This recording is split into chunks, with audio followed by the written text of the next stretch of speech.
Okay, if you're trying to work on a relationship with somebody who's with someone with a bullshit attachment avoidance style, because that's all it is.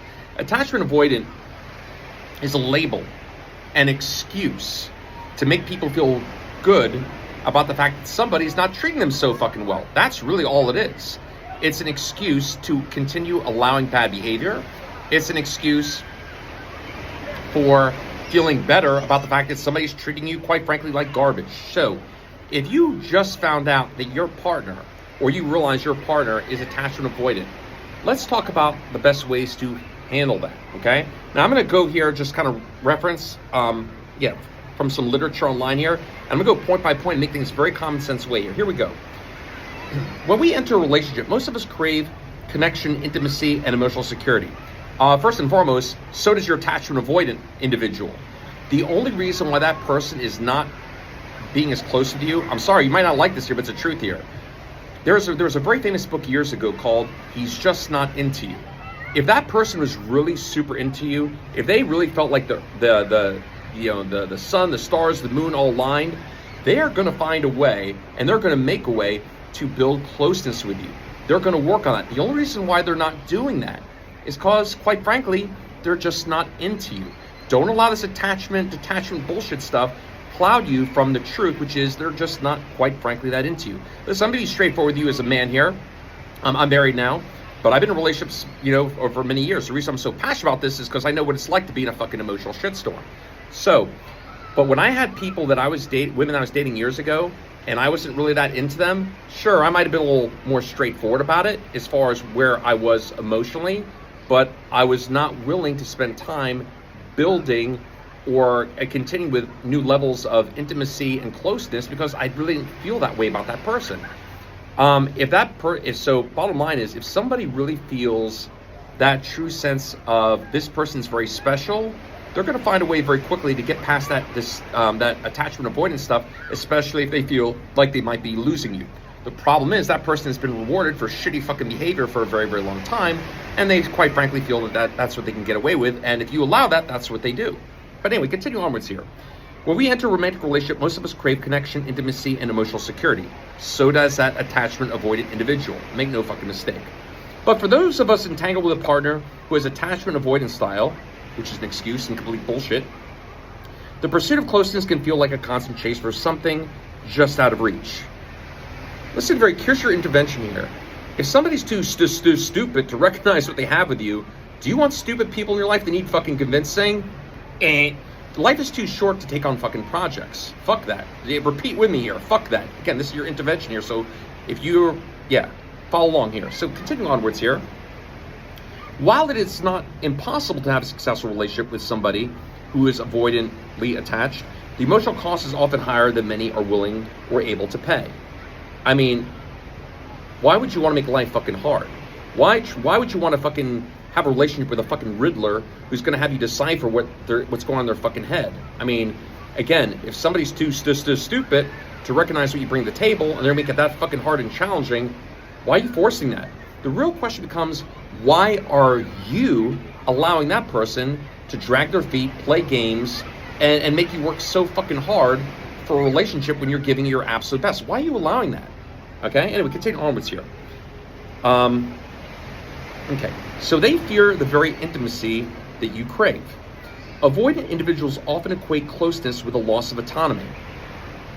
Their nervous system is wired to pull away when things start to feel emotionally intense. Let's correct that here. Their nervous system, which is true, is wired to know what to do and exhibit bad behavior to get out of situations they really don't want to be a part of. They have wired themselves, because they've been rewarded, to do bad and shitty and crappy things like ghosting and disappearing and all that kind of nonsense.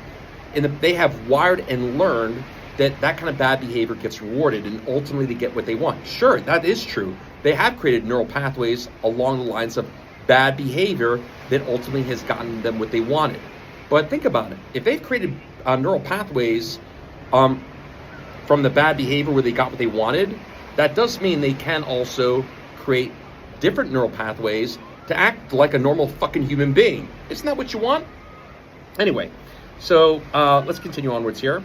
So in a relationship with attachment avoidant, no matter how much affection or love you show, avoidantly attached partners tend to keep their emotional distance. They may minimize problems, they might deflect vulnerability, and they might avoid meaningful conversations about the relationship. What kind of relationship can you have with somebody if they're going to avoid meaningful conversations? I mean, how the fuck is that even possible? What a waste of fucking time. You would be best putting your time and energy elsewhere here. But again, the only I'm keeping this nice and easy and giving you more than your counselor's doing here. The only reason why they're avoiding meaningful conversations, it is what it is. Don't hate the messenger here. They're just not into you. They're just not into you. That is all it is. There's nothing fucking wrong with them. They're not a fucking broken, hurt animal. They're just not into you. And think about it. I guarantee you in your life, you've had a relationship with people where you just weren't into the other person. Sure, you might not have been a complete asshole like this dismissive avoidant, whatever, and you might have handled things in a much better way, but when you weren't into somebody else, you weren't willing to invest as much energy. So the truth is, they're just not into you.